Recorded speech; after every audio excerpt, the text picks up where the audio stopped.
Olá, meus amigos concurseiros, olá, minhas amigas concurseiras.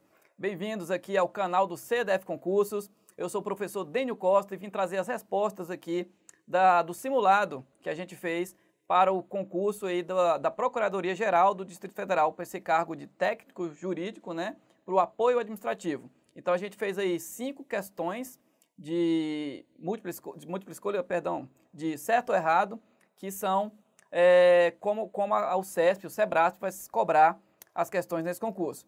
Trouxemos então 5 questões de certo ou errado para a disciplina de realidade do Distrito Federal e da RID, que é a disciplina que nós temos curso disponível aqui no CDF Concurso, tá? Então, esse vídeo vai tratar do simulado aí que a gente fez para a PGDF e vamos trazer as respostas das questões de realidade do DF e da RID, tá? Então, o sumário desse vídeo é o seguinte: a gente vai ver aí essa matéria de realidade do DF e RID para esse concurso da PGDF para o cargo de técnico jurídico, a área de apoio administrativo. O conteúdo programático, a gente vai dar uma olhadinha, a gente vai ver as questões e finalmente o gabarito. Então vamos lá? Vamos dar uma olhadinha aqui? Vem comigo. Então, sobre o conteúdo programático, eu quero dizer para vocês que essa nossa disciplina de realidade étnica, social, histórica, geográfica, cultural, política e econômica do DF e da região integrada de desenvolvimento do Distrito Federal e entorno, que é a RID, ela é obrigatória em todos os concursos do Distrito Federal. Então, em qualquer concurso aqui do Distrito Federal que você for fazer, vai estar essa matéria, essa disciplina especificada lá como conteúdo programático no seu edital, porque ela é obrigatória nos concursos do DF por força da Lei 4949 de 2012, que é a lei que trata das normas gerais de concursos públicos aqui no DF. Então, essa lei torna obrigatória essa disciplina em todos os concursos do DF. Ó. O artigo 10 lá dessa lei diz assim: ó, o edital normativo do concurso deve conter descrição dos conteúdos exigidos, entre os quais, obrigatoriamente, conhecimento sobre a realidade aqui do DF e da RID, né? Realidade que envolve aspectos étnicos, sociais, históricos, políticos, geográficos, econômicos. Então é uma matéria bastante abrangente, inclusive na hora de falar o nome aqui, a gente fala só a realidade do DF e da RID, para não falar todos esses aspectos. Então, de modo geral, o CESP tem trazido ao longo dos anos questões que envolvem principalmente o histórico, né, essa parte histórica do Distrito Federal, essa parte geográfica, principalmente a questão que envolve a hidrografia aqui do Distrito Federal, que é bem especial e bem peculiar, e as questões socioeconômicas, vários dados socioeconômicos que o CESP e o SEBRASP buscam em vários institutos de pesquisa e traz para as questões aqui dos concursos. Então, não tem como a gente afirmar aqui para que lado o CESP está atendendo atualmente. Então, você tem que estudar, e aqui nosso curso está bastante completo, aqui no CDF Concurso, toda essa parte histórica, étnica, social, geográfica, histórica, política e econômica do Distrito Federal, não só do DF, mas também da RID, que é essa região integrada de desenvolvimento econômico do Distrito Federal e do entorno aqui do DF, tá? Então, lá no edital da PGDF, e normalmente o CESP tem trazido dessa forma, ela está colocando conhecimento sobre o DF, é assim que o CESP tem trazido, conhecimento sobre o DF, e aí 2 pontos, um item só, e aí vem realidade étnica, social, histórica, geográfica, cultural, política e econômica do DF e da região integrada de desenvolvimento do Distrito Federal e entorno, que é a RID, que foi instituída pela Lei Complementar Federal de 94 de 1998. Então é assim que o CESP tem trazido a nossa disciplina aqui nos editais, dessa forma, conhecimento sobre o DF. E aí, você que está interessado em fazer, além desse concurso da PGDF, os concursos aqui do Distrito Federal, você tem que estar ciente de que essa matéria aqui vai cair em todos os concursos. Então, é bom acessar logo o nosso curso lá no site do CDF Concursos, dá uma olhadinha na aula 1, o livro digital da aula 1 e as videoaulas que estão disponíveis lá gratuitamente para você dar uma olhadinha como é que essa matéria cai nos concursos, como é que ela é cobrada nos concursos públicos aqui do DF, beleza? E aí, vamos então para o nosso simulado, né? Corrigir o nosso simulado, foram aplicadas aí 5 questões, né? Espero que você tenha acertado tudo, tenha gabaritado, que é o que a gente espera que caia aí mais ou menos nessa média no concurso da PGDF, mais ou menos 5 itens dessa matéria lá na prova, na parte de conhecimentos gerais, beleza? Então vamos começar aqui, ó. Detalhe importante, essas 5 questões aqui, esses 5 itens de prova, são itens inéditos, tá? Vocês não vão achar em outras provas. A gente pegou aí mais ou menos o que tem caído aí, que o SESC tem cobrado, e feito umas alterações aqui, cobrado de uma outra maneira, ou trazendo dados atualizados, e na mesma lógica do que o SESC tem cobrado. Então são questões inéditas, beleza? Então vamos lá. Começa com esse texto aqui, ó. Vamos dar uma lidinha rápida, porque é um texto até interessante, tirado lá do site da Agência Brasília, recente, acessado lá recentemente. É um texto interessante porque a Agência Brasília é o site de notícias do GDF, né? Então traz uma visão aí do que o governo está pensando sobre o DF. Olha só, o texto começa assim: a dinâmica territorial do DF envolve não apenas a área planejada e reconhecida como patrimônio cultural da humanidade pela Unesco, mas todas as regiões administrativas e a região integrada de desenvolvimento do DF em torno, que é a RID. Desde a construção de Brasília, a busca por oportunidades incentivou fluxos migratórios para o DF, verdade, com o consequente adensamento populacional além do planejado. Exatamente. Os grandes problemas hoje do DF é o contingente populacional que está aqui, né? O alto custo da habitação na região central e as grandes distâncias entre os centros habitacionais econômicos motivaram a invasão de terras, grande problema aqui do DF, e a proliferação de moradias precárias, fatores que contribuíram para que o Distrito Federal ocupe a quinta pior posição no déficit habitacional do país. Então, beleza, textinho aí inicial das nossas questões, tirado lá da Agência Brasília, ó, site de notícias do governo. Considerando o texto apresentado, julgue os itens a seguir sobre a realidade histórica, geográfica, econômica, social do Distrito Federal e da RID. Então, vamos lá, as 5 questões que a gente colocou nesse simulado. Beleza? Vamos lá, então. Primeira questão. Diz assim, ó. Apesar de os trabalhadores oriundos da região Nordeste terem predominado na construção de Brasília, e aí? Primeira parte aqui do comando. Olha só, essa parte aqui até aqui está certo. Por quê? De fato, lá na construção, no período da construção de Brasília, a partir de 1956, o que predominou aqui foram os trabalhadores, os chamados candangos, né? Os operários que vieram principalmente da região Nordeste. A região Nordeste, nessa época lá, estava passando por uma seca terrível, e aí o pessoal tomou conhecimento de que seria construída uma nova capital no Planalto Central, e que aqui teria muita oportunidade de emprego, de trabalho, né? Então veio muita gente lá do Nordeste, fugindo dessa seca, fugindo de condições precárias lá, para vir tentar uma oportunidade aqui de emprego no Distrito Federal. Então, nessa época da construção, predominou aqui o contingente populacional que veio da região Nordeste. Então, até aqui está certo. Embora aqui do lado tivesse a região do estado de Goiás, né? Aqui na região Centro-Oeste, próximo a Brasília, tivesse o estado de Goiás, mas o que predominou foi o pessoal que veio de mais longe, o pessoal que veio do Nordeste, não foi aqui da região Centro-Oeste, tá? Região Nordeste, até aqui certo. Na atualidade, mais da metade da população do Distrito Federal é nascida no próprio DF. E aí? Embora durante muitos anos a população do DF tenha sido predominantemente de pessoas que vieram de fora, dos forasteiros, né, do que vieram de fora de Brasília, essa tendência agora inverteu. Agora, na atualidade, os últimos dados que a gente tem aí, a população de Brasília é composta majoritariamente, ou mais da metade da população, é composta de pessoas que nasceram no próprio DF, tá? É o que diz a pesquisa aqui da Codeplan, ó, PEDAD 2018. PEDAD 2018 foi feita pela Codeplan, que é uma companhia de planejamento aqui do DF que faz essas pesquisas aqui no Distrito Federal. E apontou que hoje, na atualidade, né, dados coletados em 2018, 55,3% da população é nascida no próprio DF, tá? Então, mais da metade da população hoje é nascida no próprio DF, enquanto que o restante, 44,7%, é nascido em outro estado. Então, vamos ler a questão de novo? Olha só. Apesar de os trabalhadores oriundos da região Nordeste terem predominado na construção de Brasília, certo? Na atualidade, mais da metade da população do DF é nascida no próprio DF. Essa questão, então, está correta, né? Gabarito aí, ó. Gabarito certo. Por quê? De fato, lá na época da construção predominou os trabalhadores, os operários que vieram da região Nordeste, mas hoje, na atualidade, a população nascida no DF, no próprio DF, é mais da metade da população. Então, hoje predomina o pessoal nascido no próprio DF. Então, a questão está correta, beleza? Joia. Vamos para a próxima. Questão 2.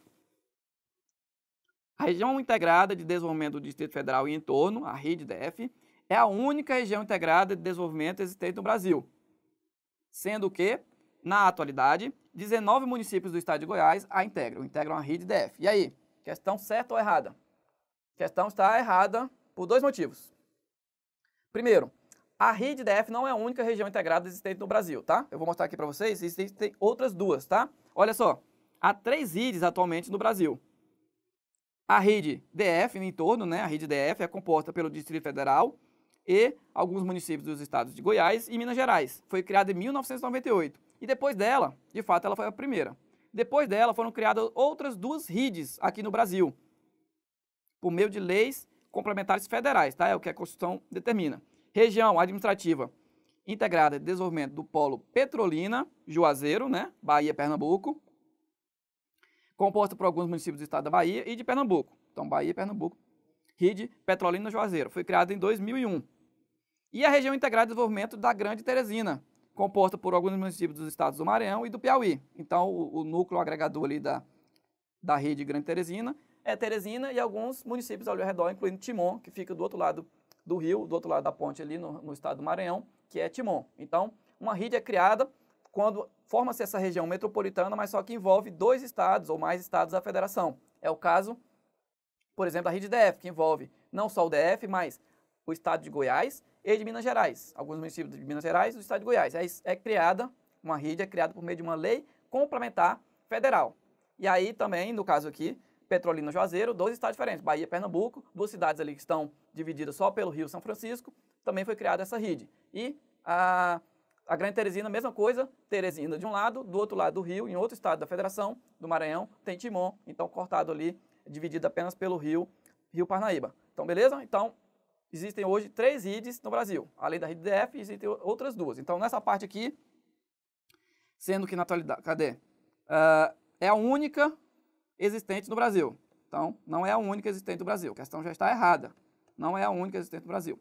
Sendo que, na atualidade, 19 municípios do estado de Goiás a integram. E aí? A rede DF hoje, ela é composta por 29 municípios goianos, tá? Antigamente, era por 19 municípios goianos, mas veio uma lei complementar federal em 2018, a Lei Complementar 163 de 2018, e alterou a composição da rede DF. Acrescentou, então, mais 10 municípios goianos. Hoje são 29 municípios goianos e acrescentou mais 2 municípios mineiros. Hoje são 4 municípios mineiros. Então a questão também erra ao afirmar que na atualidade são 19, porque a LC 163 de 2018 alterou a composição da rede. Então a questão está duplamente errada. A rede DF não é a única do Brasil e não são 19 municípios goianos, são 29. Beleza? Então, gabarito errado. Joia? Vamos para a próxima. Vamos lá. Devido ao crescimento urbano acelerado e desordenado, é o que inclusive o texto fala, né? Houve realmente um crescimento acelerado e desordenado aqui no DF nas últimas décadas. O Distrito Federal conta com menos de 70% de seus domicílios com ligação à rede de esgotamento sanitário da CAESB. E aí? Certo ou errado? E aí, digo para vocês que está errado. Aqui no DF a gente tem um bom aparato em termos de coleta de esgoto pela CAESB, que é a Companhia de Saneamento Ambiental aqui do DF, e um bom aparato também em relação à distribuição de água encanada, né, de água tratada. Então o DF está bem nesse sentido, é mais de 90% da população é atendida. Olha aqui, o gráficozinho também dado lá, retirado da PEDAD de 2018, feito pela Codeplan, essa pesquisa, tá? Apontou que 92,8% da população do DF é atendida pela rede coletora de esgotos da CAESB, enquanto que 9% tem fossa séptica, 2,2% uma fossa rudimentar, ou buraco, ou fossa negra, né? E 0,1% tem o esgotamento a céu aberto. Então, nesse quesito, em termos de saneamento básico, o DF está bem, 92% da população é atendida pela rede coletora de esgotos da Companhia de Saneamento. Então, a questão está errada. Por quê? Fala que conta com menos de 70%. Na verdade, conta com 92,8% de seus domicílios com ligação à rede de esgoto. Beleza? Então a questão está, gabarito, errado. Joia? Próxima. Quarta questão. Segundo as estimativas populacionais do IBGE para o ano de 2019, as cidades goianas mais populosas da rede DF são as cidades goianas, tá? Goianas. São Águas Lindas de Goiás, Lusiânia e Valparaíso, respectivamente. Então, além dele dizer que são essas 3 cidades as mais populosas, ele está dizendo que é nessa ordem. Que aqui, Águas Lindas em primeiro, depois vem Lusiânia e depois vem Valparaíso. E aí, a questão está certa ou está errada? Vou trazer um dado para você. da população de 2019, estimativa divulgada pelo IBGE, agora em 2019. Não foi censo, tá? O último censo realizado aqui no Brasil foi em 2010. E aí, ano a ano, o IBGE vai divulgando essas estimativas de população. E aí, em 2019, divulgou a seguinte estimativa de população. Brasília, com 3 milhões. Brasília, no caso, o DF todo, né? É porque, inclusive, é interessante falar isso para vocês. O IBGE, quando fala de Brasília, às vezes ele está comparando DF com outros estados, ou ele está comparando Brasília com outras cidades, com outros municípios brasileiros. Para o IBGE, é como se o DF fosse um estado da federação, né? Um estado da federação e tivesse um único município que é Brasília. Então, os dados de Brasília e Distrito Federal são iguais. E aí, hora ele está comparando, o IBGE compara com o município, aí fala Brasília DF, hora compara o DF com outros estados da federação, beleza? Então, a população aqui do DF, Brasília, 3.015.268 habitantes. E aí vem a população aqui da rede DF dos municípios goianos, os que têm maior contingente populacional. E aí você vê que essa ordem mesmo trazida aqui pela questão, ó. Águas Lindas, entre os municípios goianos, ó, entre os municípios goianos. Águas Lindas com 212.440, né? Lusiânia com 208.299 e Valparaíso aqui com 168.468 habitantes.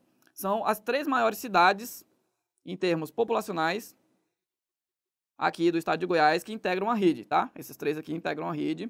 São as 3 cidades, as 3 maiores cidades em termos de população aqui da rede DF do estado goiano, né? Da parte goiana. Então a questão está certa. Águas Lindas em primeiro, Lusiânia em segundo, Valparaíso em terceiro, beleza?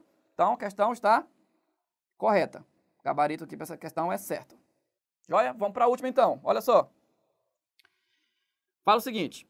O setor terciário, ou setor de serviços, representa mais de 90% da economia do DF, sendo responsável por mais de 85% do total de trabalhadores ocupados no Distrito Federal em 2019. Será? De fato, aqui na primeira parte, quando fala que o setor terciário representa mais de 90%, a questão está correta, porque os últimos dados que a gente tem aqui sobre o DF apontam que 94% do PIB do Distrito Federal é formado pela contribuição do setor terciário, setor de serviços, onde está principalmente a administração pública, né, que aqui no DF é muito forte. Então, a administração pública, o comércio. Então, essa parte de serviço aqui no DF é muito forte e contribui com 94,9% do PIB distrital. Mais ou menos 4,6% é a indústria e 0,4% a parte agropecuária, setor primário, tá? Então, nessa parte aqui, a questão está certa. Vou trazer os dados aqui, ó. Setor terciário, o setor de serviço, representa 94,9% da economia do DF. Então, está muito baseada a economia do DF aqui no setor de serviços, principalmente pela administração pública, ó, 94,9%. E aí, o setor de serviços, ele foi responsável por 73,4% do total de ocupados no Distrito Federal em agosto de 2019. Em agosto de 2019 foi esse valor aqui. Então, não chega a 85%, não chega a 85% de trabalhadores ocupados no Distrito Federal, tá? Não chega a essa cifra, não. O setor de serviço é responsável ali por mais ou menos 70% do pessoal que está ocupado atualmente no Distrito Federal, tá? Então, erra aqui nessa parte, beleza? Mas em relação a ter mais de 90% de participação do PIB, o setor terciário, tá certo, porque é 94,9% de participação desse setor de serviços no PIB do Distrito Federal, beleza? Então, a questão está errada, joia? E aí temos o gabarito, ó. A primeira questão era certa, a segunda errada, a terceira errada, quarto certo e 5 errado. Eu espero que você tenha gabaritado essa prova, beleza? Então, com compromisso, dedicação e foco, a gente chega lá na tão sonhada aprovação no seu concurso público. Eu peço também que você vá lá no site do CDF Concursos, assista lá a aula 1 lá do nosso curso, pega o livro digital, resolva as questões, vocês vão ver que são várias e várias questões comentadas, amplamente comentadas lá no livro digital e muitas videoaulas associadas a esse livro digital, que essa aula 1 lá desse curso que eu ministro é toda da parte histórica do Distrito Federal, beleza? Então, peço também para você seguir lá o canal do YouTube, né, no canal do CDF Concurso no YouTube, compartilhar esse vídeo, né, seguir, dar uma forcinha lá pra gente, curtir também esse vídeo e seguir a minha rede social, o Instagram, que é @profdeniocosta. Lá tem muita dica bacana sobre os concursos do DF, sobre a realidade do DF da RID. Sempre eu estou lançando lá alguma questão nova, colocando alguma novidade lá no Stories, então fica de olho, porque lá tem muita coisa legal. Beleza? É isso, um abraço, até a próxima, valeu, tchau! Olá, olá! Seja muito bem-vindo, muito bem-vinda a mais um vídeo do CDF Concursos. Para quem não me conhece, sou a professora Grace Goulart e hoje nós estaremos resolvendo algumas questões aí, fazendo um simulado, um pequeno simulado para o concurso, com foco no concurso da PGDF, tá bom, gente? Da PGDF, concurso que está com edital aberto, mas que as provas vão ser só lá em março. Dá tempo para estudar ainda, para quem não começou, dá tempo, até porque é um conteúdo, gente, que dá para aproveitar para diversos outros concursos. Aí, para quem vai fazer para o cargo de técnico jurídico, que é o nosso foco aqui no simulado, por exemplo, o conteúdo ele dá para aproveitar para diversos concursos. Então, para quem decidiu começar a estudar agora, em 2020, vale a pena começar assim, vale a pena focar, vale a pena se dedicar, tá bom? E a gente espera, vai torcer para que dê certo. Se não der certo, mas é um conteúdo que você vai aproveitar, então vale a pena focar. Bom, no simulado de hoje, aqui comigo, a gente vai resolver algumas questões referentes ao conteúdo de noções de administração. Então, com foco no cargo de técnico jurídico, apoio administrativo. Mas o seguinte, para o cargo lá de analista, né, área de administração, também carrega bastante conteúdo de administração, administração geral e administração pública. Então, para quem vai fazer nível superior, também vale a pena acompanhar aqui o simulado, tá bom, gente? A gente focou no conteúdo específico lá do técnico jurídico, mas o conteúdo de analista é mais amplo, mas abarca também o que a gente vai ver aqui na aula de hoje, então vale a pena acompanhar, beleza? Vamos lá, então. O conteúdo que o que a gente vai ver hoje, né, gente? A gente vai falar um pouquinho a respeito do conteúdo programático no que se refere às noções de administração, tá bom? Com relação aos outros conteúdos do edital aí para técnico jurídico, apoio administrativo, os outros professores irão comentar ao longo desse simulado aí que a gente preparou, que tem questões das diversas disciplinas aí que vão ser cobradas lá no concurso da PGDF, tá bom? Bom, a gente vai falar um pouquinho da banca examinadora e resolveremos as questões, tá? As questões que eu trouxe para vocês são questões que são da banca, né, que vai realizar o concurso, de concursos recentes, mas são questões que eu adaptei. Então, elas de certa forma, são questões novas, né, tanto inéditas, porque elas foram adaptadas, mas eu fiz questão de pegar questões de provas do ano passado, de 2019, para adaptar, para a gente pensar justamente lá com a cabecinha do examinador da banca lá do CESP, tá bom? Bom, com relação ao conteúdo programático, aí no que se refere às noções de administração. Noções de administração está lá na parte específica do edital, né? Gente, analisando aqui o edital, o que a gente observa? A gente observa que, embora o nome aqui seja noções de administração, o edital trouxe bastante conteúdo da parte de direito administrativo, né? Então, aqui já fica a dica que tem que estudar direito administrativo para a parte específica também, tá? Aqui, ó. Vamos lá. Item 1. A gente tem características básicas das organizações formais modernas. Beleza. Tipos de estrutura organizacional, natureza, finalidades e critérios de departamentalização. Iremos resolver questões a respeito e eu irei comentar um pouco a respeito desse conteúdo no vídeo de hoje, tá bom? No que se refere já ao item 2, organização administrativa, se a gente for olhar o que está especificado lá no item 2.1, a gente já vai ver que é um conteúdo mais afeto à área de direito administrativo, que a gente estuda, e administração pública também, mas que é um conteúdo típico, que ele é aprofundado em direito administrativo, que é o quê? Centralização, descentralização, concentração, desconcentração, administração direta e indireta. A gente vê esse conteúdo dentro de administração, só que o foco é diferente, né? Na administração pública, a gente costuma ver já do modo como ele é visto lá em direito administrativo. Mas, por exemplo, o que se refere à descentralização, no direito administrativo são necessárias 2 pessoas jurídicas, né? Quando a gente está falando de administração geral, não necessariamente. Essa descentralização, ela pode se referir simplesmente a uma delegação de poder, não é mesmo? Mas, quando a gente está vendo lá em administração pública, quando a gente está falando de descentralização no direito administrativo, a gente sabe que se refere a 2 pessoas jurídicas. Então, tem que ter esse cuidado, tá bom, gente? Gestão de processos, iremos resolver questões. Gestão de contratos, ó, conteúdo típico aí de direito administrativo. Noções de processos licitatórios, conceito, finalidades, princípios e objeto, modalidades, dispensa e inexigibilidade. Também iremos resolver aí uma questão referente a compras, mas essa questão, ela mais afeta a área de gestão, tá bom, gente? Mas aqui, de acordo com o que está especificado no edital, tem que estudar um pouquinho aí de direito administrativo também. Na parte específica veio a AFO também, né? Então, para a parte específica de técnico jurídico, apoio administrativo, tem que estudar noções de administração, direito administrativo e AFO. A banca é CESP, né? Sebrasp, CESP. E o conteúdo, gente, e a forma de cobrança é aquela forma tradicional, tá? De uma errada, uma que você errou lá, marcou errado, era certa, você marcou errado, ou era errado, você marcou certo, vai anular uma questão que você acertou, tá bom? Então, tem que estar atento na hora de responder, tá certo? Muito bem. Mas então, galerinha, vamos lá para a primeira questão do nosso simulado. Para quem já resolveu, vamos lá acompanhar, ver se acertou, vamos lá. Quanto a características das organizações formais modernas, ó, item do edital, julgue os itens seguintes. Ó, pode ver que essa questão é da prova da CGE Ceará, tá? De 2019, adaptada, tá bom? Como eu disse, eu adaptei. Tem algumas questões que são realmente inéditas, mas a maioria é CESP adaptado, ok? Vamos lá.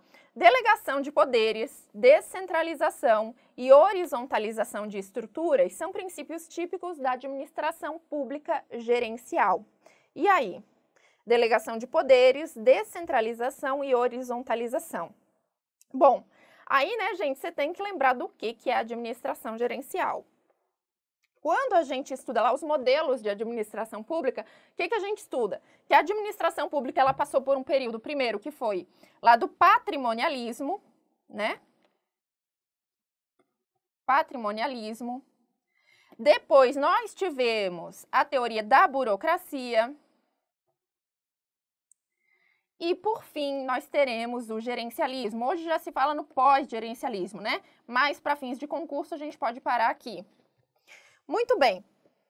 Aí, no patrimonialismo, quais que eram as principais características, né, do patrimonialismo? Os bens do administrador, né? A administração se misturava com os bens privados, não havia uma diferenciação clara. Então, era comum que ações de nepotismo, não é mesmo? Então, aqui, ó, bens do administrador vão se misturar com bens privados, né?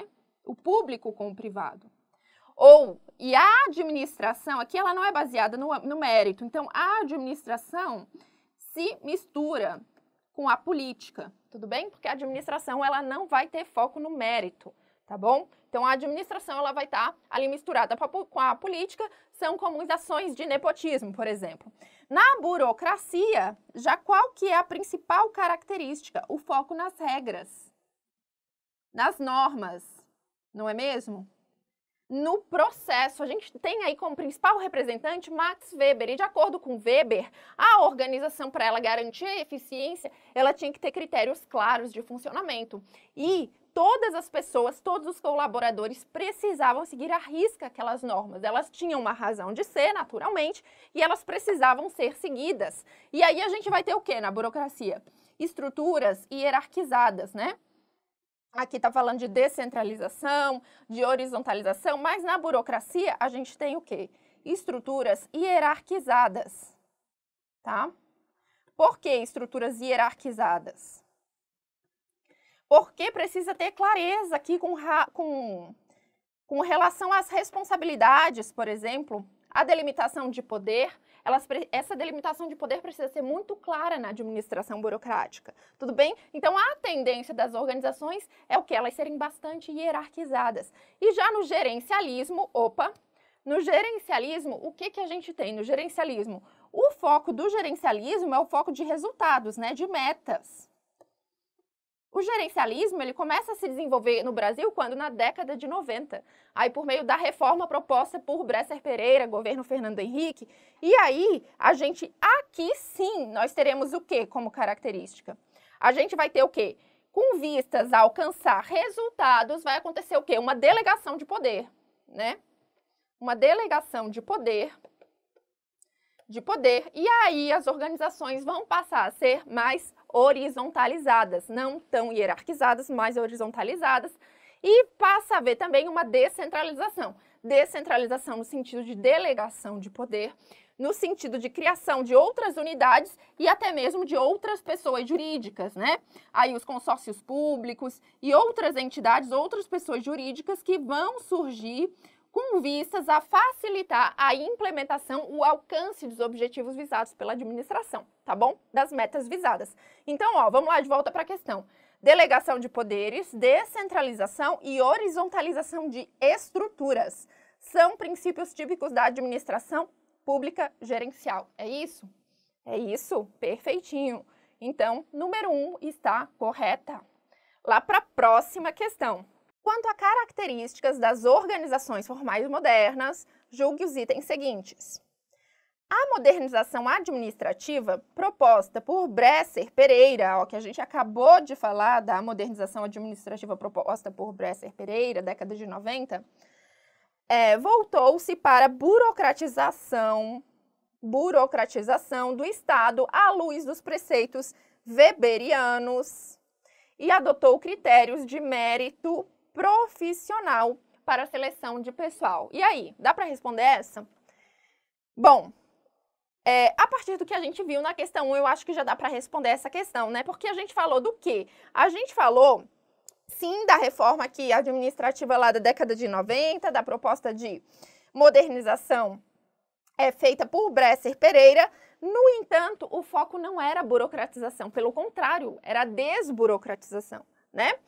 A burocracia, ela começa a surgir aqui no Brasil, a ser implantada lá por volta dos anos 30, década de 30, né? E na década de 90 vai se buscar uma desburocratização, porque qual que é a tendência da burocracia? A tendência da burocracia, com o tempo observou-se que as pessoas elas se perdem nas normas, elas ficam muito focadas no processo, eu tenho que fazer isso, mas com qual objetivo, né? Perde-se de mente os objetivos visados, aquilo que eu preciso fazer para atender a população, tudo bem? E aí, há uma nova proposta, com base lá no gerencialismo que vem lá da Europa, né?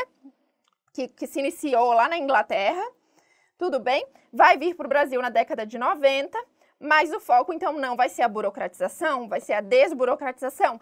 A burocratização, ela de fato, ela segue preceitos weberianos. Por quê? Porque quando a gente fala de burocracia, a gente fala que o principal representante é Max Weber, não é? Então, os princípios, os preceitos, eles são weberianos. Só porque na década de 90 não é esse modelo que vai surgir. Não vai ser esse modelo que vai ser proposto por Bresser Pereira. Vai ser o modelo do gerencialismo. Tá? Então, por aqui a gente já viu que a questão está errada. O que pode ter deixado o candidato em dúvida, né? Eu acredito, aquele que tem estudado um pouco, com relação a essa parte final, né? Por aqui já dá para matar, mas com relação à parte final, às vezes, assim, a pessoa fica até em dúvida. Adotou critérios de mérito profissional? Eita, será que foi isso? Mas, gente, se a gente for pensar, lá na burocracia, mérito já era importante. A gente falou isso na questão anterior e, de fato, se a gente for pensar, a gente pode lembrar aí da criação do DASP, né?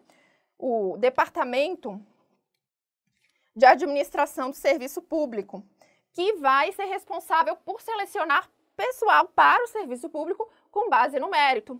Vai ser responsável aí pela capacitação de servidores, por processos de readaptação. Então, aqui, o mérito, ele já era visado, já era algo buscado, já era proposto pela teoria da burocracia, tá bom? Então, não seria nenhuma novidade. O gerencialismo, ele trabalha com base no mérito, mas não é uma novidade trazida pelo gerencialismo, tá bom? Então, essa questão está errada, item errado, tá bom? Próxima questão. Vamos lá. No que se refere à estrutura organizacional, finalidades, critérios e departamentalização e compras, julgue os itens a seguir. Vamos lá, questão 3. O planejamento de responsabilidade do nível institucional da organização promove a elaboração de ações a serem executadas no decorrer de um ano, nos níveis intermediários da organização. E aí? Isso. O planejamento do nível institucional visa elaborar ações para serem executadas em um ano pelo nível intermediário? Bom, gente, para responder essa questão, a gente precisa lembrar dos níveis, né? Dos níveis organizacionais. Quando a gente está falando do nível institucional, que é o que se refere aqui, ó, à questão, num primeiro momento, a gente está falando do quê? Da alta administração, não é mesmo? E quando está falando de nível intermediário, vai ser aqui o nível tático ou gerencial, tá? Gerencial. E aí, embaixo, né, aqui por fim, nós teremos o nível operacional, certo? Nível lá de chão de fábrica, né, que a gente fala. Bom, e aí, a alta administração, ela é responsável por que tipo de planos? Pelo planejamento estratégico da empresa, não é assim? Planejamento estratégico. Que é um planejamento ou diretrizes estratégicas, né? Mas é responsável pelo plano estratégico, por dar diretrizes estratégicas para a organização. E esse planejamento estratégico, qual que é o foco do planejamento estratégico? O foco dele são ações, objetivos, alcançar objetivos de longo prazo, tá? Longo prazo. Então, aqui essa questão de um ano, ó, já acaba tornando a questão errada. Embora essa questão de... Mas aí você pode pensar, mas isso é relativo. Mas quando a gente fala de longo prazo, normalmente a gente está se referindo a um período de pelo menos 4 a 5 anos, tá? Pelo menos, daí para mais. Embora seja relativo, de fato é relativo. O que é curto, médio e longo prazo, tá bom, gente? Pode ser relativo, mas, no entanto, a gente está se referindo, no geral, a um período maior. Além disso, o que faz com que nos dê certeza de que a questão está totalmente errada? Fala que essas ações traçadas pelo planejamento lá do nível institucional, que é o plano estratégico, não é?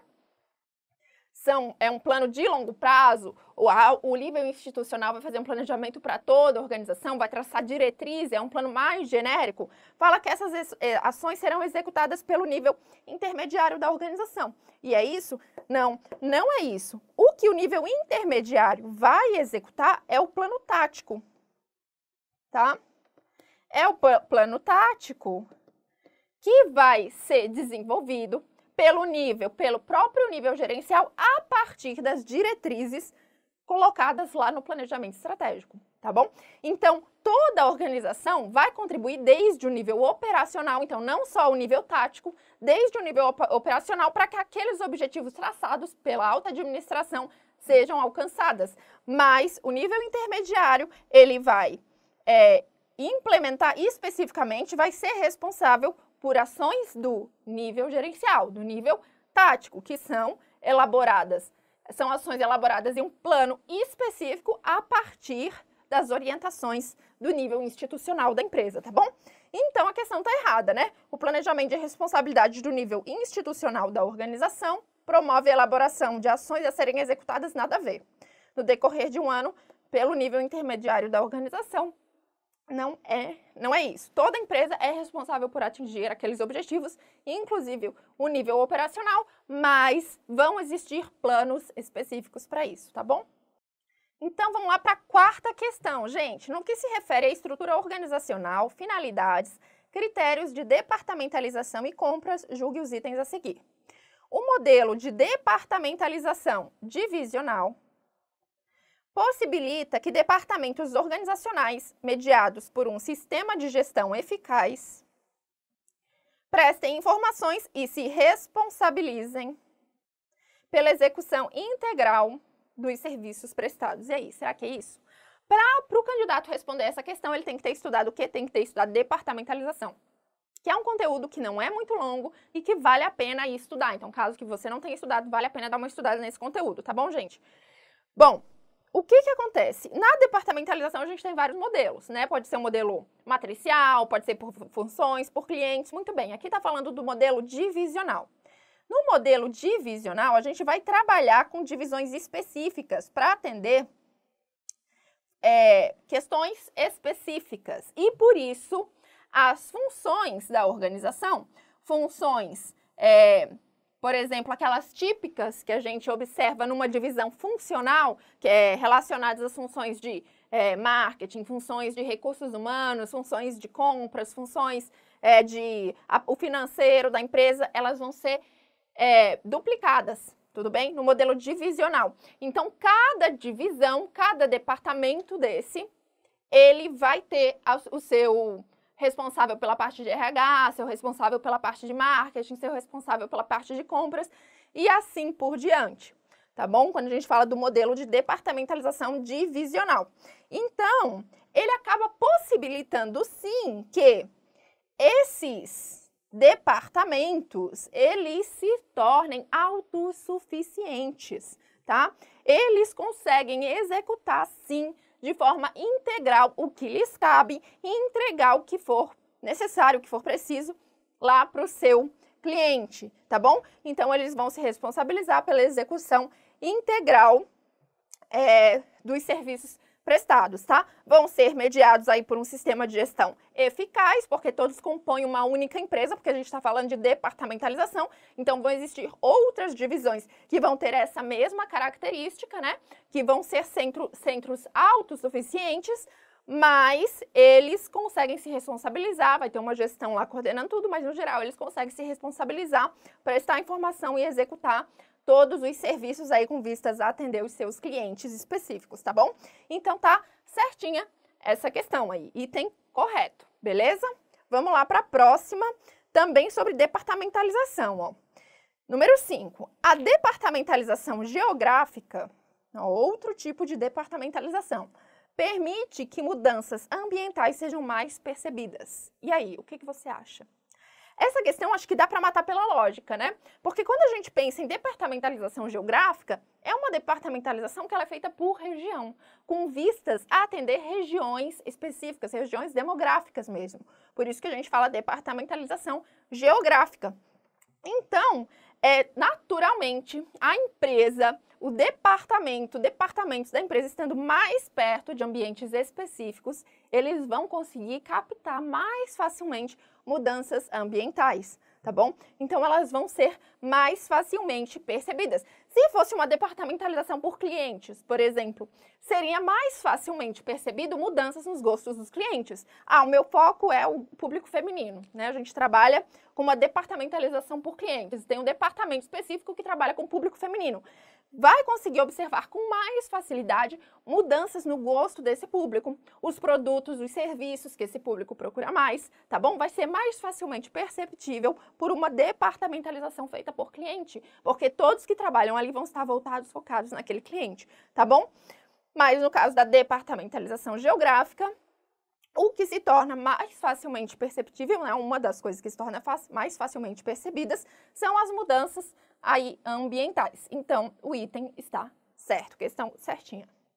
Vamos lá. Então, questão 6 agora. Vamos lá ainda. No que se refere à estrutura organizacional, finalidades, critérios de departamentalização e compras, julgue os itens a seguir. Essa questão já é inédita. Vamos lá. Na abordagem matricial, a combinação de dois tipos de departamentalização. Vamos por partes essa questão. Até aqui, tudo bem? Tudo bem, né? A abordagem matricial, gente, é outro formato de departamentalização. Nesse formato, a gente combina dois tipos de departamentalização. Pode ser a divisional, por exemplo, com a funcional. Porque, por exemplo, na divisional a gente acaba duplicando as funções, né? Vai ter numa divisão, a gente vai ter o responsável por RH, na outra divisão a gente vai ter que ter outro responsável por RH. Então, a gente pode combinar esse tipo de departamentalização divisional com a funcional. A gente tem alguém que cuide de recursos humanos para toda a organização da empresa. Então, não duplica todas as funções, vai duplicar só algumas, tá? Então, porque a funcional, ela acaba trazendo outros ganhos para a organização, uma economia nesse sentido, por exemplo, uma economia de escala, por exemplo, né? No sentido de ter só um responsável por toda a parte de recursos humanos, só um setor, né, que seja responsável por toda a parte de recursos humanos da empresa, enfim. Então, acaba trazendo uma economia que, a depender do tipo de empresa, do tipo de negócio, pode ser importante, pode ser relevante, né, esse tipo de economia. Muito bem. Então, na abordagem matricial, é isso mesmo que acontece. A combinação de dois tipos de departamentalização. Pode ser, gente, a funcional com processos também, divisão por processo, departamentalização por processos, enfim. Não precisa ser divisional com funcional, tá? Mas é fato que é mais de um tipo de departamentalização que vão ser combinadas, tá? Combinados. Bom, então até aqui ok. Vamos lá, vamos seguir. Normalmente, combina-se uma estrutura funcional e uma divisional. Perfeito, o exemplo que eu estava dando para vocês. Nesse tipo de departamentalização, há dualidades de comando, já que cada subordinado tem mais de um chefe. E aí? Nesse tipo de departamentalização, cada subordinado tem mais de um chefe. É isso que acontece? Gente, é isso, né? Porque o que acontece? Na divisão matricial, a gente vai ter algo mais ou menos assim. As funções típicas da empresa, por exemplo, e aqui algo relacionado à produção A, B ou ao processo A, B que vai percorrer isso daqui, certo? Muito bem. E aí, aqui vai ter um dono pelo processo, que vai ser responsável por passar orientações para todos que vão trabalhar nesse processo, assim como tem o chefe específico lá da divisão de produção, de compras, tá bom? Da departamentalização funcional. Então, vão ter dois chefes, de fato terão dois responsáveis, tá? E o lado ruim desse tipo de departamentalização é que isso pode gerar, sim, alguma confusão, tá bom? No sentido de que, mas para quem que eu vou prestar contas, né? Fulano me pediu isso, disse que isso é prioridade, mas ciclano disse que é aquilo. Enfim, pode gerar algum tipo de confusão. Então, é algo que tem que ser muito bem pensado, muito bem estruturado. A divisão, a departamentalização matricial, tá bom, gente? Mas, de fato, está correta a questão. Porque a dualidade de comando, sim, já que cada subordinado tem mais de um chefe. Então, questão correta. Vale a pena estudar a departamentalização. Recomendo aí para esse concurso, tá bom, gente? Vamos lá, número 7. Bom, aí agora uma questão de compras, gente, mais referente à parte de gestão. Vamos lá, ver o que diz a questão. Número 7. Uma das vantagens do processo centralizado de compras, é a economia de escala, em função da obtenção. E aí? É isso? Uma das vantagens do processo centralizado de compras, economia de escala, é isso? É isso, né, gente? Essa é outra questão que dá para a gente deduzir. Porque o que acontece? Quando vai no supermercado, a gente pode pensar em exemplos assim bem simples do nosso dia a dia. Quando a gente vai até o supermercado, por exemplo, é comum a gente ver aquele tipo de promoção, um por R$10, o segundo item por R$9,90, né? Ou compre 2, leve 3. Enfim, você comprando em maior quantidade, você ganha o quê? Na economia de escala. Tá bom? Então, se você centralizasse a administração, centralizar o processo de compra, né? Vai ter que comprar para mais órgãos, por exemplo, da administração pública. Ela vai comprar em mais quantidade, ela vai comprar papel, por exemplo, mas ela vai comprar para todos os órgãos aí da administração, um município, um prefeito vai centralizar para todas as secretarias, ele vai comprar, ok? Vai ser centralizado lá numa secretaria específica. Vai comprar em maior quantidade, vai ganhar em economia de escala, porque até para o fornecedor, muitas vezes sai mais barato. Por quê? O vendedor, ele consegue barganhar com o seu fornecedor os produtos, porque ele também vai estar ganhando em grande quantidade. Na hora de entregar, aí depende, isso vai ter que estar claro no edital, mas às vezes os custos logísticos, às vezes acabam sendo reduzidos também, né? Às vezes você acaba entregando em um único local, às vezes esse custo também é reduzido. Então, isso faz com que gere uma economia de escala. Claro que quando a gente fala em licitação, né, gente, toda essa questão aqui de centralização de compras e tudo é algo que tem sido muito discutido pelo governo, mas existe uma série de outras questões que precisam ser pensadas como naqueles princípios lá da Lei de Licitações e Contratos, né? A gente não pode ferir aqueles princípios, tem que ver se eles vão ser garantidos, tem que aí ter certeza que essa economia ela vai ser gerada, vai ser garantida, né? Enfim, mas é fato que essa é uma das vantagens do processo centralizado de compras, tá bom? A economia de escala. Então, questão correta. Vamos lá, então, para a próxima questão, ó, gente, questão 8. No que se refere à gestão de processo de negócio, ó, questãozinha sobre processos de negócio agora. Julgue os itens apresentados. 8. Processo é uma agregação de atividades e comportamentos executados por humanos ou máquinas para alcançar um ou mais resultados. E aí, é isso? É isso, gente? Bom, para quem já estudou gestão por processos, sabe que um processo é um conjunto, sim, de atividades, tá?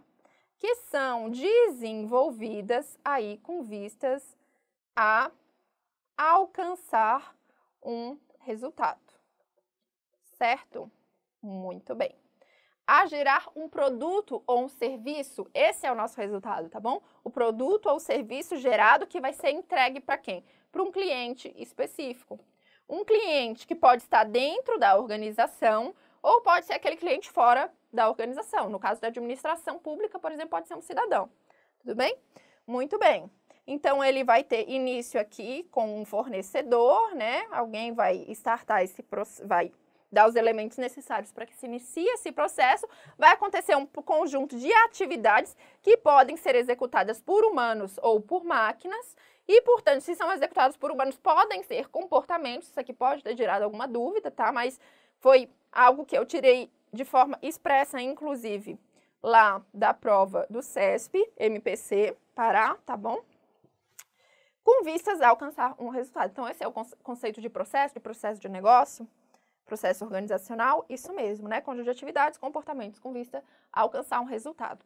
Então, belezinha, está correta, certa a questão. Muito bem.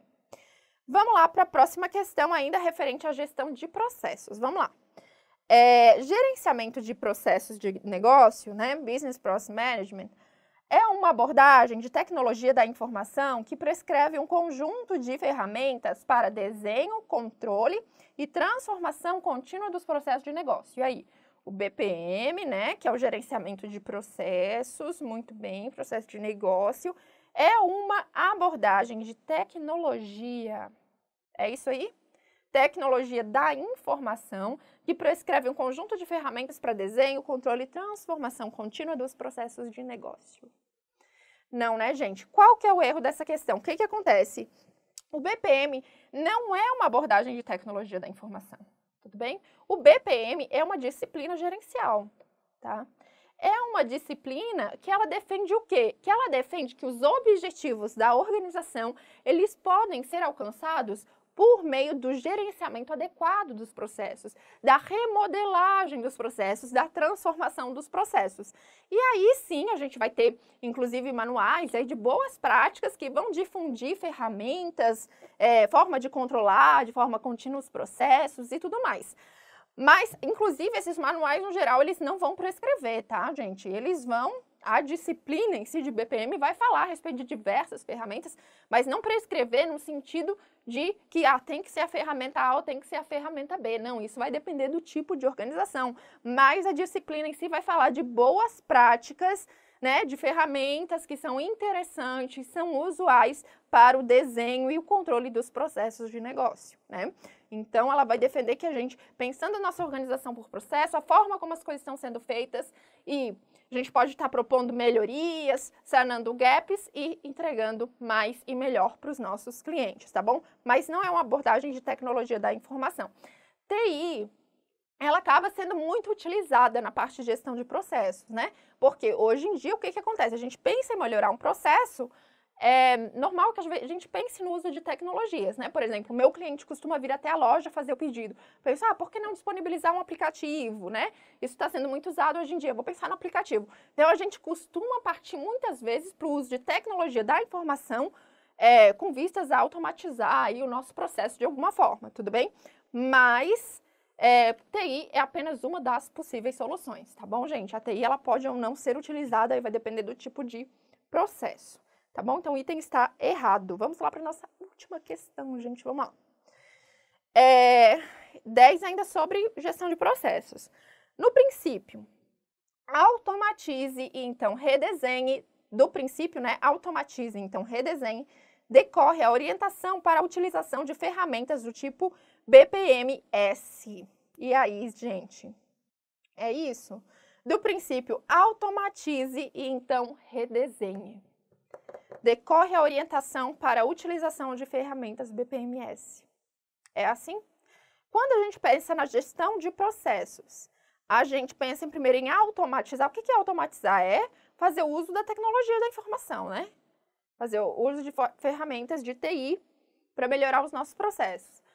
A gente pensa em automatizar e depois redesenhar o nosso processo? O que é redesenhar o processo? Redesenhar é quando eu olho para a forma como eu faço as coisas na minha organização e eu vejo que ela pode ser feita de forma diferente, né? Aqui eu passo por fulaninho, aí depois volta para o ciclaninho e assim vai. Ah, não, posso fazer isso aqui direto, tá? Posso tirar essa atividade, ela não agrega valor para o meu produto. Uma atividade que não agrega, eu vou tirar fora, ok? Então, eu redesenhei meu processo, agora vai ser assim, tá bom? Vai ser assim, não precisava daquela atividade, só estava tomando tempo, né? Utilizando o recurso à toa.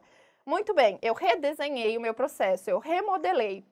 E aí, a partir daí que eu vou automatizar. Não tem lógica nenhuma, né, gente? Eu investi em tecnologia da informação, eu automatizar primeiro e depois eu mudar meu processo. Então, primeiro a gente redesenha, a gente melhora, para depois a gente automatizar, se for o caso. E aí, sim, a gente vai utilizar ferramentas do tipo BPMS, tá? Que são ferramentas de gestão de processos de negócio, são sistemas de gestão de processos de negócio, tá bom? Então, é isso, ficamos por aqui, gente. Questão errada, ó. Aqui no final está o gabarito, tá? Para quem baixou aí o simulado para responder, aqui nós temos o gabarito das questões. Espero que vocês tenham gostado das questões que a gente resolveu no vídeo de hoje. Espero que esse conteúdo e outros conteúdos que estão sendo disponibilizados aí pelo CDF Concursos estejam te ajudando aí na busca do teu objetivo, tá bom? Fica aqui meu contato aí no Instagram da professora Fabiana, que é outra professora de administração também aqui do CDF Concursos. E é isso, gente. Foco, garra aí nos estudos, tá bom? Boa preparação para vocês, sucesso aí nos seus objetivos, tá bom? Vamos lá, compromisso, dedicação e foco, galera. Um grande beijo, até a próxima. Tchau. Queridos alunos, queridas alunas, eu sou o professor Luiz Carlos, estou aqui para ajudar vocês na disciplina de Arquivologia, especificamente para o concurso da Procuradoria-Geral do Distrito Federal. A gente vai fazer aqui um simulado de 10 questões e aqui na tela aqui vamos seguir. Esse aqui eu vou fazer algumas considerações sobre o conteúdo programático do concurso, sobre a banca e, por último, as questões. Nós vamos ver as questões. Bom, aqui está o nosso conteúdo programático. Eu queria dizer para vocês o seguinte, em primeiro lugar. O conteúdo programático que está aqui é rigorosamente o mesmo conteúdo programático do edital da Procuradoria-Geral do Estado do Pernambuco. Foi um concurso que teve em 2019, vocês vão ver que no nosso simulado tem várias questões de lá. E, bom, por que eu estou dizendo isso? Bom, o cargo era o mesmo, era um cargo de nível médio técnico jurídico. Eram 70 questões de conteúdo específico, assim como no concurso de vocês, Procuradoria do DF. E lá eram 70 questões, destas 70 questões, a arquivologia teve 16, foi contemplado com 16 questões. E lembrando, o conteúdo programático era rigorosamente o mesmo. Então, para você que está aí na reta final sem tempo para estudar, tomando de base o que foi esse concurso da Procuradoria-Geral do Estado do Pernambuco, o assunto disparado, o assunto mais cobrado, princípios e gestão. E aqui, uma dica para você que está sem tempo de estudar, esse assunto aqui, ó, arquivamento e ordenação de documentos de arquivo, simplesmente não foi cobrado, passou batido.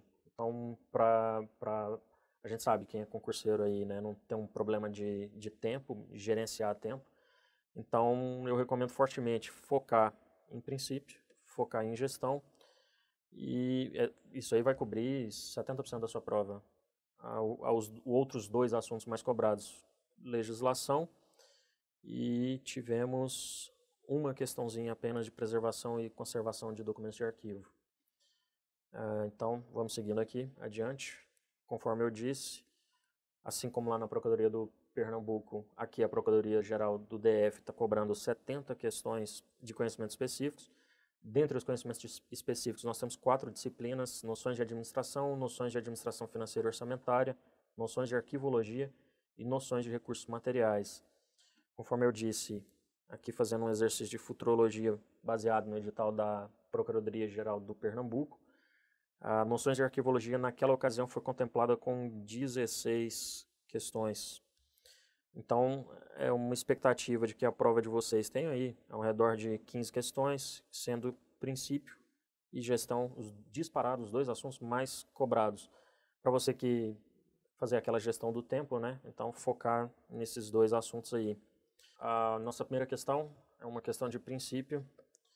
Vai ser um dos assuntos, reitero, mais cobrados na sua prova. Olha de onde eu retirei a questão. E dentro de princípios, disparado, o princípio mais cobrado é o princípio da proveniência. Então vamos lá, o comando da questão. A constituição do fundo arquivístico de determinado órgão público é resultado da aplicação do princípio da proveniência. O que diz o princípio da proveniência, pessoal? Pela proveniência, ela preconiza que os documentos oriundos de uma entidade produtora, eles não se misturem aos documentos oriundos de outra entidade produtora. Na arquivologia, gente, sempre pense em termos práticos.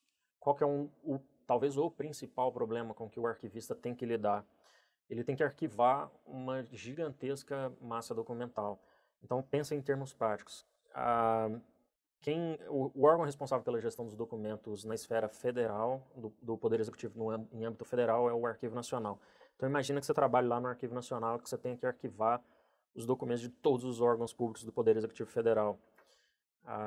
Isso dá um problema muito grande. E você tem que pensar também na segunda etapa. Posteriormente, esses documentos vão ser consultados por alguém, para algum trabalho acadêmico, alguma pesquisa científica, talvez. E o modo pelo qual esses documentos foram arquivados, eles podem trazer problema nessa consulta. Se você arquivar, vamos pegar exemplificativamente, os documentos da ANP, os documentos da ANEEL, os documentos da Ancine e de algum outro órgão aí do Poder Executivo Federal, se você arquivar esses documentos todos juntos, como é que você faz, se você for fazer uma pesquisa lá na frente, como é que você faz para retirar apenas, sei lá, os ofícios da Agência Nacional de Energia Elétrica? Você só quer essa massa documental. Dependendo do critério que você usou para classificar, você vai ter um fundo arquivístico, ou seja, né, uma massa documental oriunda de um órgão, de determinado órgão. Você vai ter tudo isso arquivado conjuntamente com os de outros órgãos. Então, por que existe a proveniência? É justamente para separar de onde que veio esse documento, de qual órgão que veio, de qual entidade produtora, nas palavras, né? De qual entidade produtora veio aquele documento. O ideal é que você não misture isso, porque isso vai te gerar problema lá na frente, quando for preciso consultar ou algo assim. E então, o nosso gabarito aqui, ele está correto. A proveniência é justamente isso, ela gera um fundo arquivístico especificamente daquela entidade produtora. E vamos passar aqui para a nossa segunda questão, que tem relação com a primeira. Eu amarrei uma na outra. A manutenção do arranjo original dos documentos de arquivo público é determinada pelo princípio da pertinência. Então, pessoal, cai naquele problema de gerir a massa documental. O princípio da pertinência, ele preconiza que você deve separar, classificar esses documentos, tendo por base o assunto desses documentos. Pegando o nosso exemplo lá, que foi dito na questão de número 1, imagina que você tenha todos os ofícios, você classificou seu arquivo com todos os ofícios que tratem, sei lá, de exoneração de um servidor. Então você vai ter, se você fez isso, se você classificou pelo assunto, todos os ofícios que tratem de exoneração, do assunto exoneração. Você vai ter os documentos da ANEEL, da ANP e todos os outros órgãos do Executivo Federal arquivados pelo assunto. Tudo que for ofício, tanto da ANEEL, tudo que for ofício da ANP, tudo que for ofício da ANTAC, da Ancine, vai estar junto. você classificou, você separou por assunto. Se um ofício da ANTAC ou se um da Ancine trata do assunto a exoneração de um servidor, ele vai ser arquivado conjuntamente. Qual que é o problema? Lá na frente, quando você for recuperar essa informação, você não vai conseguir quebrar. Você vai ter ofícios de vários órgãos arquivados conjuntamente. É por esse motivo, inclusive, que a pertinência está em desuso. O nosso gabarito aqui é errado, porque a pertinência ela não mantém o arranjo original dos documentos, né? Fique ligado, esse assunto é bastante cobrado. Tem relação à pertinência, é exatamente o oposto do princípio da proveniência que nós vimos na questão 1. A pertinência, ela classifica os assuntos por assunto e o nosso gabarito é errado. Vamos aqui para a questão de número 3, ainda sobre princípios. A relação entre documentos de um arquivo, a qual decorre das atividades da instituição que os tenha acumulado, constitui a organicidade dos documentos de arquivo. O segundo princípio mais cobrado, eu falei que o primeiro é o princípio da proveniência, o segundo arquivo mais cobrado eu diria que é o princípio da organicidade. O princípio da organicidade, pela organicidade, os documentos não são peças isoladas dentro de um arquivo. Os documentos dentro de um arquivo, todos eles têm relação entre si, porque os documentos eles mostram o passado, eles trazem, né, o que foi todo o histórico das atividades desempenhadas por aquela entidade produtora. Isso é organicidade. Lembrando que a organicidade ela é o principal fator que justamente ter essa organicidade é exatamente isso que difere um documento, uma peça de um museu, de uma biblioteca ou de um arquivo. Porque as peças do museu, as peças da biblioteca, elas são isoladas. Os documentos não têm relação entre si. Ao contrário do arquivo. No arquivo, todos os documentos têm uma relação, eles estão intrinsecamente ligados uns aos outros. Bom, coloquei aqui um resumo. Os documentos, pelo princípio da organicidade, os documentos refletem a atividade que a instituição desempenha e estão relacionados entre si. É exatamente isso o comando da questão. Nosso gabarito é correto. Bom, avançando aqui na nossa questão, vamos para a questão de número 4. Cabe ao Conselho Nacional de Arquivos, por intermédio de seu dirigente máximo, propor ao Presidente da República a declaração de interesse público e social de arquivos privados. O que a gente tinha que saber para matar essa questão? A gente tinha que ter o conhecimento aqui do artigo 12, o conhecimento prévio, saber que os arquivos privados eles podem ser identificados pelo poder público como de interesse público e social. Mas veja bem, essa lei, a 8159, ela diz que o arquivo privado pode ser identificado como de interesse público, mas ela não diz como que isso é feito. Posteriormente veio o decreto e minudenciou o comando da lei e estabeleceu lá, gente, compete ao CONARC propor ao Presidente da República, por intermédio do Ministro de Estado da Justiça, a declaração de interesse público e social de arquivos privados. Então, atualmente, o nosso Ministro da Justiça é o Sérgio Moro, e então o CONARC ele pode identificar um arquivo privado como sendo de interesse público, mas ele não faz isso por intermédio do seu dirigente máximo, ele faz isso por meio do Ministro de Estado da Justiça, atualmente o Sérgio Moro. Então, o erro da nossa questão é justamente esse. O examinador afirma que, por intermédio do dirigente máximo, o CONARC propõe ao Presidente da República a declaração de interesse público e social de arquivos privados. Errado, não é o nosso Ministro da Justiça. Continuando aqui na nossa questão de número 5, de acordo com a legislação arquivística brasileira, o conceito das 3 idades documentais é um meio de dar sentido à massa documental acumulada pelas organizações. O que é o conceito das 3 idades, pessoal? As 3 idades são os arquivos corrente, intermediário e permanente. Primeira idade, né, são aqueles documentos armazenados no arquivo corrente. Segunda idade, os documentos de segunda idade são aqueles documentos de arquivo intermediário. E os documentos de terceira idade são aqueles documentos armazenados no arquivo permanente. De onde veio esse conceito? Esse conceito veio das ideias do Theodore Roosevelt Schellenberg. O Schellenberg ele foi chefe no Arquivo Nacional dos Estados Unidos, e ele lidava, conforme eu expliquei lá no princípio da proveniência e no princípio da pertinência, as questões de número 1 e 2, talvez o principal problema da arquivologia é a gestão da massa documental, da gigantesca, do enorme volume de documentos produzidos. Você lidar, você gerir essa massa documental é extremamente complexo. E o Schellenberg, enquanto chefe do Departamento do Arquivo Nacional dos Estados Unidos, ele lidava com isso todos os dias. Então, o que ele fez para decidir qual documento você tem que arquivar permanentemente e qual documento você pode, cumprido ali, né, os prazos da tabela de temporalidade, qual documento você pode se descartar, pode se eliminar, e de forma a diminuir a massa documental com a qual você tem que lidar, o Schellenberg ele criou esses dois conceitos, o valor primário e o valor secundário. Segundo o Schellenberg, somente os documentos dotados de valor secundário é que deveriam ser arquivados permanentemente. E os documentos de valor primário eles podem ser eliminados, cumpridos os prazos os prazos definidos na tabela de temporalidade. Então, em decorrência da criação desse conceito de valor primário e valor secundário elaborado pelo Schellenberg, é que surgiu o conceito da teoria das três idades. Tendo havido a concepção teórica doutrinária, a nossa lei, que rege aqui a nossa disciplina, ela incorporou o que a doutrina já dizia. Então, ela traz aqui no artigo 8º, os documentos públicos são identificados como correntes, intermediários e permanentes. E foi exatamente isso, relendo aqui, agora voltando para o comando da questão, de acordo com a legislação, você vê que está prescrito na lei, de acordo com a legislação arquivística brasileira, o conceito das três idades documentais é um meio de dar sentido à massa documental acumulada pelas organizações. É um meio de dar sentido. Foi exatamente isso que eu falei. O problema com o qual o Schellenberg lidava, né, gerir uma gigantesca massa documental e, portanto, o nosso gabarito é correto. E vamos avançar aqui para a questão de número 6.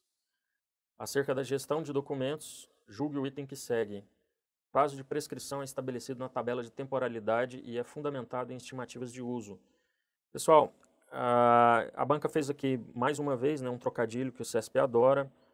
Prazo de prescrição e prazo de guarda são conceitos distintos. O gabarito dessa questão é errado porque não é aquele prazo estipulado na tabela de temporalidade, ele é um prazo de guarda, não é um prazo de prescrição.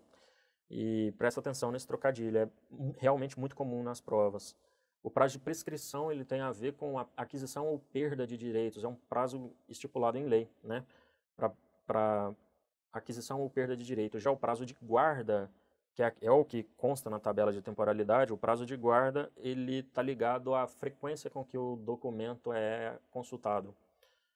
Então, por esse motivo, não é prazo de prescrição, o prazo estabelecido na tabela de temporalidade é prazo de guarda, nosso gabarito é errado. Continuando aqui, pessoal, nossa questão de número 7, quando do recebimento de documentos no setor de protocolo, deve-se separar as correspondências oficiais de caráter ostensivo das de caráter sigiloso. Então, pessoal, são dois conceitos opostos, caráter ostensivo e caráter sigiloso. O que é uma correspondência de caráter ostensivo? É aquela que é própria para ser vista. É exatamente o oposto de caráter sigiloso. E é exatamente isso. O protocolo, como ele é o responsável por movimentar toda a documentação, essa é a principal função do protocolo, então todo o documento, ao chegar no protocolo, o que o protocolo faz? Ele separa e classifica aquela documentação e encaminha ao setor responsável. Então, aqui estão as principais atividades do protocolo: recebimento, registro, classificação, movimentação e controle de movimentação. Aqui está a razão de existir do protocolo. Movimentação e controle de movimentação são as funções mais importantes da atividade de protocolo. Pessoal, só chamar a atenção para o seguinte, existe um outro tipo de questão que o CESP adora, que é perguntar se o protocolo lê os documentos.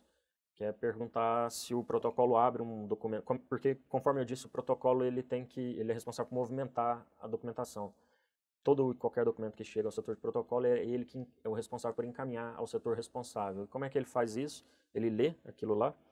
Se for sigiloso, não.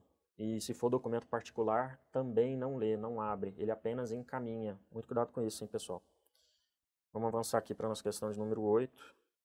o nosso gabarito aqui foi correto, que é exatamente isso que esse protocolo faz, ele separa a documentação e encaminha ao setor responsável.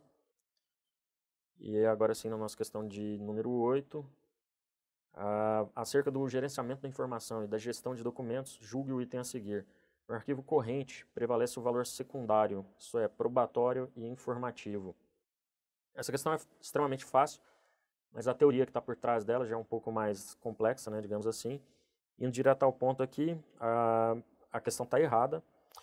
E por que ela está errada? Porque no arquivo corrente prevalece o valor primário e não secundário. O valor primário e o valor secundário tem relação com a teoria que eu falei para vocês lá atrás do Schellenberg. O valor primário, então, ele tem utilidade administrativa, legal, fiscal, e o valor secundário são aqueles documentos que possuem valores diferentes daqueles para os quais foram originalmente produzidos. O valor secundário também é conhecido como valor histórico. E por esse motivo, o nosso gabarito está errado. Frisando novamente, no arquivo corrente, a prevalência dos documentos de arquivo corrente prevalece o valor primário e não secundário. Continuando aqui na nossa questão de número 9, julgue o item a seguir. O arquivo intermediário, por sua natureza, deve ser descentralizado e ficar localizado próximo do usuário direto. Bom, de cara aqui, pessoal, localizado próximo do usuário direto, isso faz sentido? Nenhum.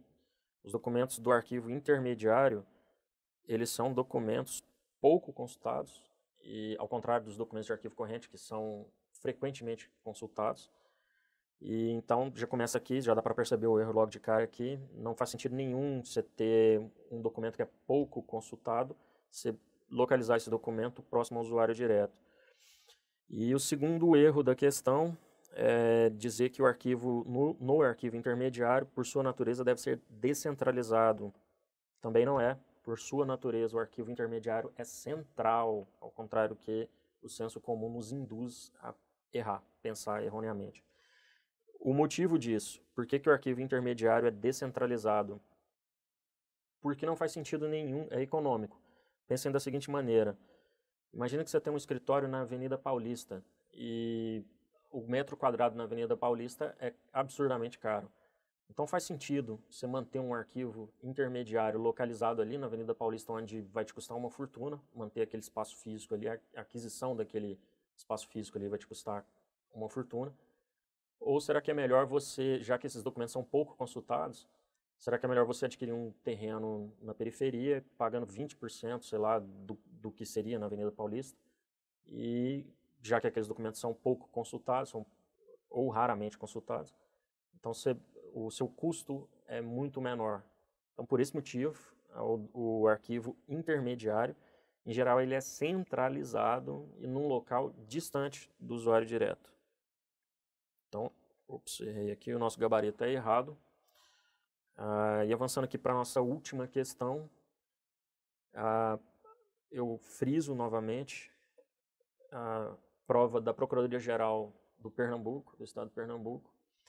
Lá, a prova continha 16 questões e uma única questão a respeito dos processos de acondicionamento, armazenamento e manutenção de documentos de arquivo. O conteúdo da Procuradoria-Geral do Estado do Pernambuco é rigorosamente o conteúdo do edital de vocês. Eu acredito que esse tema, obedecendo a mesma lógica, você vai ter uma prova extensa, 15 ou 16 questões, mas com uma única questão sobre esse tema. Então, o foco aqui, pessoal, é o seguinte, essas questões, em geral, elas envolvem bom senso. Ela não vai te cobrar nada além do bom senso. Então, vamos reler aqui a questão. A retirada de poeira de documentos em suporte papel deve ser feita com pano levemente úmido. Pessoal, papel e umidade combina? Claro que não, né? Então, a retirada de poeira e documentos em suporte papel deve ser feita com um pano seco. Limpeza de documentos sempre a seco. Lembra sempre disso. Essas questões, em geral, são questões que envolvem bom senso e vai ser sempre isso. Lembra, papel não combina com umidade, papel não combina com luminosidade, e qualquer tipo, nos arquivos, existem muitas questões que perguntam também com relação à temperatura ambiente e tal. Lembra, temperatura ideal para o papel é sempre ao redor ali de 22 graus, sem oscilações. O ideal é que você mantenha essa temperatura sem alterar tanto para baixo quanto para cima. Umidade é a mesma coisa. O ideal é que não haja, a umidade seja mantida sempre a mesma e em baixa umidade, porque a umidade favorece a proliferação de fungos, favorece o enfraquecimento do papel, ela favorece, como eu disse, favorece o desenvolvimento de fungo. E o fungo atrai, sei lá, uma barata ou um inseto. Então, vá sempre por aí. Tenha em mente que os principais agentes que deterioram os documentos são agentes biológicos, agentes químicos, físicos e biológicos. E usem o bom senso. As questões vão explorar sempre o bom senso. E é isso aí, pessoal. Nosso gabarito é errado. E aqui está um gabarito de todo o nosso simulado. E eu me despeço aqui, pessoal. Espero que o simulado tenha sido proveitoso. Como se trata de um simulado, a gente parte do princípio de que a teoria vocês já viu. Então, o nosso foco aqui é realmente mostrar onde é que está a casca de banana. Por isso, eu busquei ser o mais objetivo possível. E é isso aí. Compromisso, dedicação e foco.